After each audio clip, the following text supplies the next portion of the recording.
Bienvenue sur Mise au point. Actualité, géopolitique, société, analysée sans détour. Abonnez-vous pour ne rien manquer et donnez-nous votre avis. Trump a déclaré négocier avec l'Iran. Les marchés ont rebondi. Ses proches ont gagné plus d'un demi-milliard de dollars. Quelques heures plus tard, l'Iran a tout démenti. Idriss Aberkan pose alors la vraie question. Délit d'initié ou piège géopolitique ?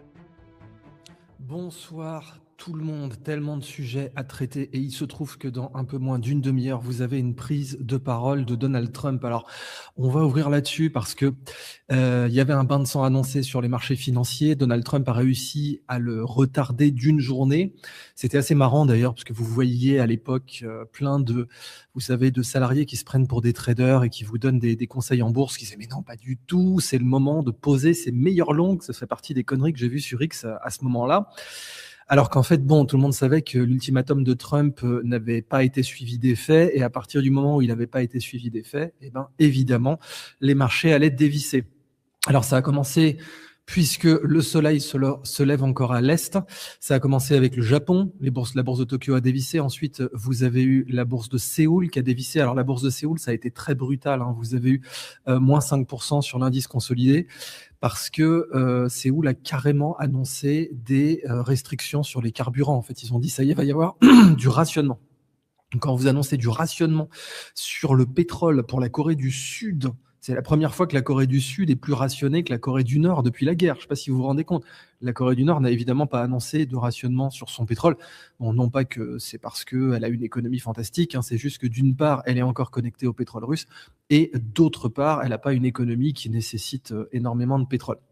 Mais tout de même, c'était un signe. Donc, le CAC 40 a quand même ouvert positivement.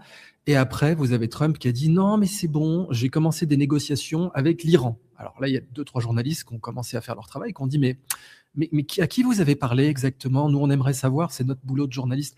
Je peux pas vous dire. » Voilà, Trump il a dit « Je peux pas vous dire parce qu'il se ferait tuer. » Comment ça, il se ferait tuer par qui? Mais il se ferait tuer par qui?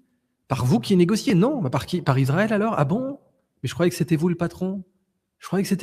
Et là, en fait, l'actuel bureau de Netanyahou, hein, je dis le bureau de Netanyahou pour des raisons que vous avez comprises, a fait une déclaration en disant non, la guerre sera terminée quand nous, on aura décidé de la terminer. Voilà, c'est aussi simple que ça. Donc le bureau de Netanyahou a dit non, mais en fait, t'as pas compris, c'est nous qui décidons.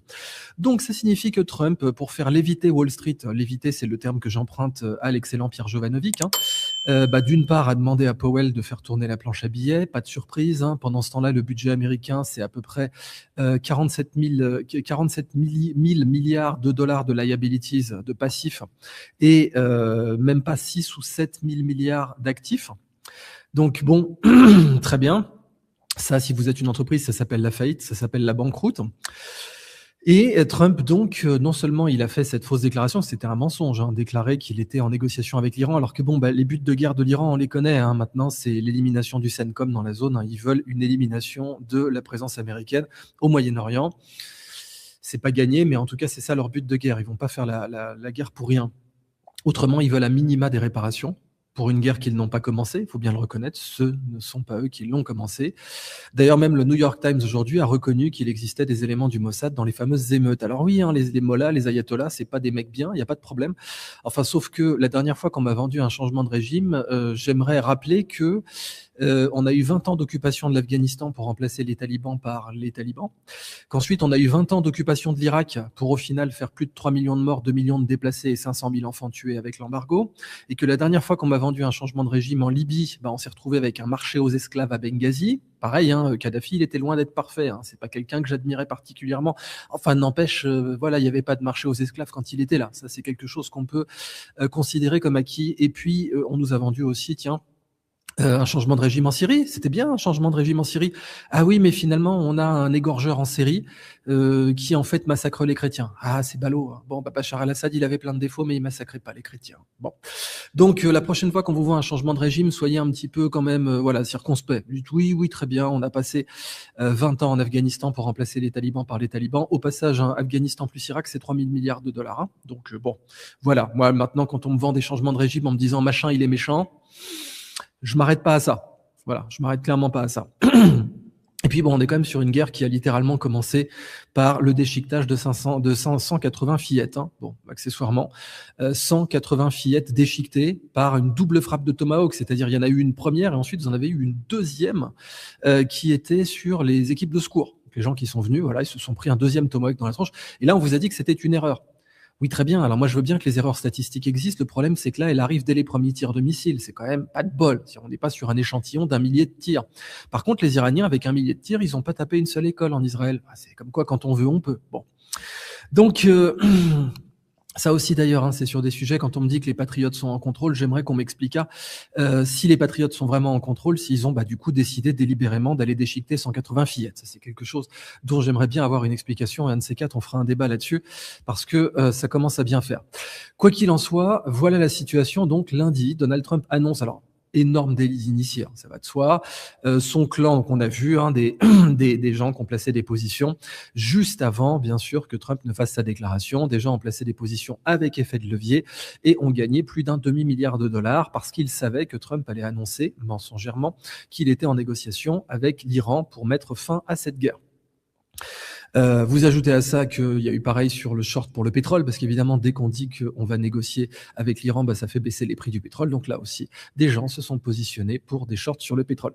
Et encore une fois, ce qui me fait marrer, c'est que tous les petits gars qui prétendent donner des cours de trading, etc., étaient là avec leur trade analyse technique ou avec leur boule de cristal en train de vous dire « Mais non, on va ouvrir dans le vert, vous allez voir, ça va être fantastique. » C'est le moment de poser donc ces meilleures longues.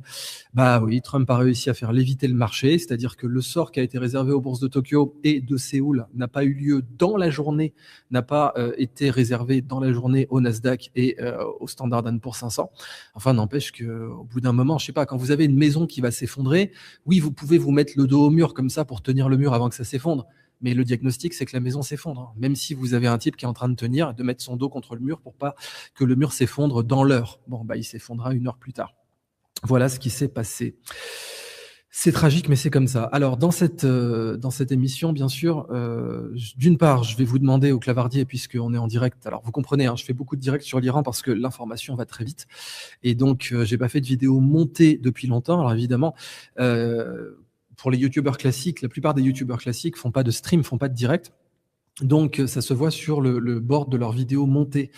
Et vous avez encore des gens qui savent même pas où trouver mes directs. Donc, vous allez dans En direct ou Live en anglais. Et En direct, c'est là que vous trouvez bien sûr mes vidéos qui ont été tournées en direct. C'est pour ça que j'ai pas posté de vidéo montée depuis celle sur Epstein. Parce que l'Iran va trop vite pour attendre 48 heures d'avoir un montage complet. Quand vous postez votre vidéo, il y a déjà des informations beaucoup plus importantes qui ont paru, donc je décide de faire des directs pour cette raison. Et on va bien sûr continuer à en faire. Maintenant, donc les choses continuent d'évoluer. Comme on est en direct, je vous invite à faire la veille quand Trump prendra la parole à donc 12h30 heure Eastern Time, heure de la côte Est, heure de New York. Je vous inviterai à me dire exactement ce qu'il se dit, s'il est en train d'annoncer qu'il est en train de négocier avec l'Iran, ou si au contraire, il annonce une escalade. Alors a priori, le placement du jeu d'échecs, parce que vous savez, quand on joue aux échecs, on n'écoute pas ce que dit le joueur, on regarde les pions. C'est aussi simple que ça. Enfin, c'est les abrutis qui écoutent ce que dit le joueur, mais les professionnels, ils regardent les pions. Donc, vous avez des abrutis qui écoutaient, et les abrutis, c'était les salariés qui se prennent pour des traders, qui écoutaient Trump, et ça y est, il négocie, donc c'est bon, il faut poser ses meilleures langues. Mais en fait, le jeu d'échecs, il est ce qu'il est. Et le jeu d'échecs, il est que Trump est en train de déployer la 82e aéroportée, donc une division qui date de la Deuxième Guerre mondiale, accessoirement, et que Trump est en train de déployer des Marines. Et il va pas les déployer n'importe où. Il annonce qu'il va les déployer sur l'île de Khark, mais en fait, très certainement, et c'est ce qu'a dit d'ailleurs l'excellent Alexandre Robert, hein, je vous conseille toujours d'aller voir sa chaîne, c'est très certainement une maskirovka, c'est très certainement une diversion. Il va plutôt les déployer soit au Baloutchistan, soit sur l'île qui est donc à l'entrée du golfe d'Ormuz. Mais voilà, le golfe d'Ormuz qui veut dire le golfe d'Ahura Mazda, comme vous le savez, donc ça veut dire le golfe de Dieu pour les Zoroastriens. Donc, voilà, les déploiements montrent que Trump n'est pas du tout en train de préparer une fin de cette guerre. Bien au contraire, il est en train de préparer une escalade. Et il a gentiment le bureau de Netanyahou, ou disons les gens qui sont derrière Netanyahou et qui agitent le cadavre, la marionnette de Netanyahou aujourd'hui. sont en train de lui dire non, mais en fait, on s'arrêtera quand on aura décidé, nous. Voilà. C'est un peu un coup de pression à la Heisenberg dans Breaking Bad. On s'arrête quand c'est nous qui avons décidé qu'on s'arrête. Oui, accessoirement, pendant que je parlais de Netanyahou, le Wing of Zion, l'avion de Netanyahou, ça fait 23 jours qu'il est en Allemagne. Alors, j'ai pas vérifié s'il y avait un précédent, je suis quasiment sûr que non. Hein. Je connais pas de précédent où un chef d'État laisse comme ça, un chef d'État en exercice, en pleine guerre et tout, laisse son avion présidentiel ou son avion, bon, en l'occurrence de chef d'État ou de chef de gouvernement pour Netanyahou, qui est Premier ministre, le laisse comme ça dans un pays étranger pendant 23 jours. Je ne connais pas de précédent, donc dites-moi dans le clavardier si vous connaissez un précédent à cela. Si Air Force One a été laissé comme ça 23 jours dans un pays étranger en pleine guerre, ou si l'avion présidentiel français a été laissé comme ça dans un pays étranger 23 jours, ou l'avion britannique. Voilà, expliquez-moi s'il y a des précédents. Je serais très surpris qu'il y en ait, honnêtement. Mais ça, c'est la situation. Alors, tout ça se passe à Ramstein. Donc, Wing of Zion, il est à Ramstein aujourd'hui. Et vous avez un excellent journaliste israélien dont le nom m'échappe là tout de suite, mais qui a dit « Je vais faire des déclarations dans quelques jours qui vont faire trembler les bases du système Netanyahou ». Bon, alors on attend ces déclarations, puisqu'il y a encore des journalistes en Israël qui font leur travail. Si vous ajoutez donc à cela que c'est depuis Ramstein que se coordonnent les frappes contre l'Iran. Voilà, bien sûr, c'est la base depuis Ramstein qui coordonne les frappes sur l'Iran, donc c'est pas tout à fait un hasard. Enfin, n'empêche que, voilà. Donc ça, c'était les premiers points que je voulais voir avec vous. Trump continue à placer ses pions comme s'il allait envahir, c'est un bien grand mot et on va justement le voir dans cette émission, mais comme s'il allait donc placer des troupes au sol. Et vous ajoutez à ça donc que c'est exactement l'escalade qui a eu lieu au Vietnam. Le Vietnam était censé durer très peu de temps, et puis au final, le Vietnam a duré ce qu'il a duré avec l'engagement au sol qu'il a provoqué. Donc là, vraisemblablement, vous auriez exactement toute l'escalade nécessaire pour un Vietnam, c'est-à-dire regarder des marines et des parachutistes qui ont été sacrifiés, qui ont été détruits par l'ennemi, parce que vous serez dans une kill zone, vous êtes sur une île au bord des côtes iraniennes, et vous allez vous faire joyeusement tirer dessus avec les capacités iraniennes qui sont ce qu'elles sont. Donc, ça, c'était le point de départ. Lundi, Trump ment à tout le monde, dit qu'il a entamé des négociations, l'Iran le dément, n'importe quel géopolitologue pouvait savoir qu'il mentait parce qu'on connaît les buts de guerre de l'Iran.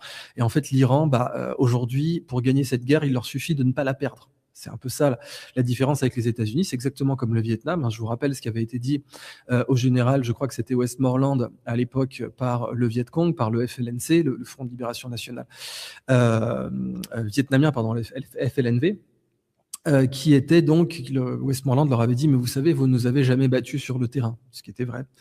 Et le représentant du FLN vietnamien lui avait dit, oui, c'est peut-être vrai, mais c'est complètement hors sujet. Ça n'a absolument aucun intérêt, parce qu'à la fin, on va gagner politiquement. Et en effet, une victoire politique, ça bat une victoire sur le terrain. Or, le FLN vietnamien a gagné politiquement contre les États-Unis et c'était tout ce qui comptait. Donc, ça a été une défaite très humiliante, comme avait dit Charles de Gaulle à Kennedy à l'époque, qui ne voulait pas rentrer dans cette guerre. Je vous rappelle que Kennedy a été assassiné notamment, entre nombreuses raisons, parce qu'il ne voulait pas rentrer dans cette guerre. Eh bien, de Gaulle lui avait dit, vous savez, l'Indochine, le Vietnam à l'époque, nous les Français, nous en sommes partis en marchant, vous les Américains, vous en partirez en courant. Et c'est ce qui s'est passé. Les Américains en sont partis en courant. On se rappelle des images des hélicoptères, des Huey, comme ça, des femmes vietnamiennes qui avaient eu un enfant avec un soldat américain, qui donnaient leur enfant, qui tendaient leur enfant sur le toit de l'ambassade américaine pour qu'il soit pris dans les hélicoptères avant qu'ils partent. Donc, malheureusement, là, on semble être vraiment sur la même dynamique, c'est-à-dire vous avez une guerre, une escalade comme pour le Vietnam, vous avez un clan, vous avez des intérêts qui veulent absolument la guerre, absolument, comme il y avait des gens qui voulaient absolument la guerre au Vietnam.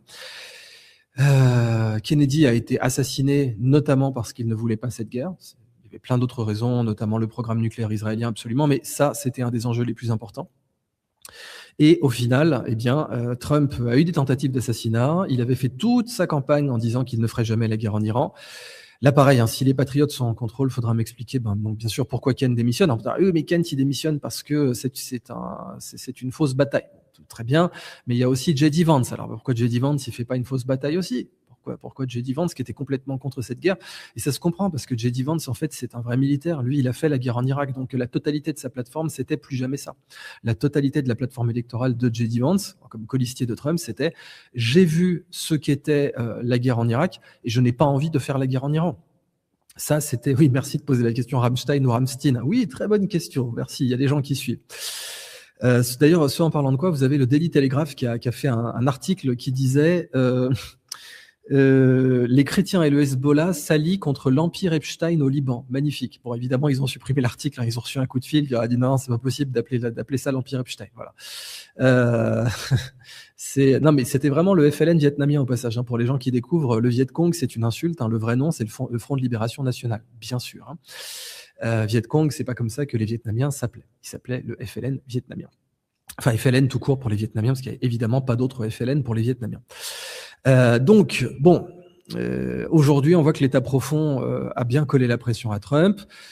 Quels sont les points pour le faire chanter? Ça, c'est vraiment une question qui reste ouverte et qui nécessitera des réponses. Mais bon, pourquoi J.D. Vance ne démissionne pas? Pourquoi ceci? Pourquoi cela? Et puis, si tout ça a été qu'une maskirovka géante, parce que au bout d'un moment, c'est ça que les théories QAnon déclarent, quoi. Tout ça, c'est oui, d'accord. Donc ça veut dire que Trump, il sacrifie l'économie coréenne, il sacrifie l'économie japonaise pour tuer l'État profond américain. Il sacrifie l'économie japonaise, il sacrifie l'économie coréenne, il sacrifie 180 fillettes. Voilà. Bon, bien sûr. Pas de problème. Et puis Tulsi Gabbard, et puis donc encore une fois Kent, et puis Charlie Kirk, parce que si les Patriotes sont en contrôle, il faudra bien m'expliquer qui a tué Charlie Kirk. Qu'est-ce que c'est? S'ils sont en contrôle, ça signifie que ce sont eux qui ont tué Charlie Kirk. Moi, je comprends pas. Etc., etc. Enfin, il y a plein de trucs qui vont absolument pas. Et là, ce que l'on voit, c'est que les gens les plus proches de Trump, à savoir Tucker Carlson ou Joe Rogan, ou Clayton et Nathalie Morris, tous les gens qui l'ont fait élire, tous les gens qui étaient là, qui ont voté pour lui, qui ont appelé à voter pour lui, se détachent complètement. Même Candace Owen qui était complètement trumpiste. Donc Candace Owen, elle a voté Trump, elle a appelé à voter Trump, elle a défendu Trump contre Macron, et vice-versa d'ailleurs. Et là, Candace Owen, elle vous dit, mais non, ça va plus, là, Trump, il a complètement vrillé, il a décidé d'attaquer l'Iran, il a trahi ses promesses de campagne. Voilà la situation aux États-Unis. Pour ne pas manquer nos prochaines analyses, abonnez-vous, c'est gratuit. Et laissez un commentaire, votre avis nous intéresse.